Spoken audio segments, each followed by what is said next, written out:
Guys, আপনারা কি জানেন যে বাংলাদেশের থেকে ইন্ডিয়ান মানুষদেরকে সৌদিয়ানরা বেশি চিনে? যেমন ধরেন ওরা হচ্ছে গিয়ে আমার চিনে, যার কারণে হচ্ছে আনামেন ওয়েনবেদ বাংলাদেশ। হ্যাঁ, তো ওরা হচ্ছে আমাকে চিনে দেখে আমার বলতেছে আমার বাসা হচ্ছে বাংলাদেশে। কিন্তু বেশিরভাগ সৌদিদের কাছে যা জিজ্ঞেস করবেন যে ওরা প্রথমে ভাববে না যে আপনি ইন্ডিয়ান, কারণ ওরা ইন্ডিয়ান মানুষদেরকে অনেক বেশি চিনে। আর ইন্ডিয়ান মানুষ অনেক ভালো ভালো পজিশনে আছে, অনেক ভালো ভালো কাজ করে। ওদের এই দেশে মনে করেন অনেক বেশি আছে, মানে যেমন আসতে যাইতে কোনো সমস্যা নাই, আমাদের বাংলাদেশের মতো তো ঝামেলা না, এত টাকা পয়সা খরচ হয় না, যার কারণে ওরা নর্মালি ইন্ডিয়ানরা চিনে।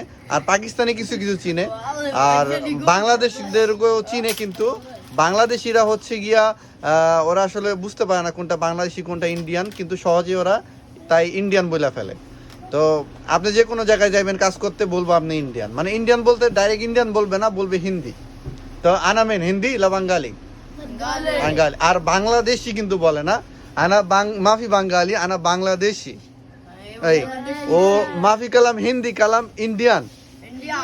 এই আদা এই ওকে, তোকে বুঝাই দিলাম যে বাংলাদেশি বলতে, কারণ সবাই বাঙালি বলে। আর আমাকে অনেকে কমেন্ট করেন যে বলেন আপনারা যে বাঙালি কেন বলো, বাংলাদেশি বলতে পারো না। আসলে বাংলাদেশি কিভাবে বলবো, কারণ ওরা এটাকে বাঙালি ই করে হচ্ছে উচ্চারণ করে, যার কারণে হচ্ছে আমারও বাঙালি বলতে হয়। আর কোনো সৌদি কিন্তু ডাইরেক্ট উচ্চারণ করে না বাংলাদেশি, ওরা বাঙালি বলে, এটাই হচ্ছে শর্টকাটে বলে। তো ওকে, কালাম সই বাঙালি করলো সে। হ্যাঁ, কেবল হাল করলো। তো সবাইকে জিজ্ঞেস করতে স্যার তোমরা কেমন আছো, সালাম আলকি দিছে। তো ঠিক আছে, আপনারা সালাম আলকির উত্তর দিবেন। ওকে, ওরা হচ্ছে অনেক ভালো।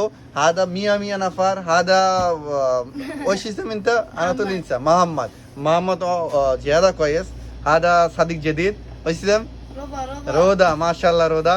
ওকে, বাই বাই কুল্লু নাফার। ওকে।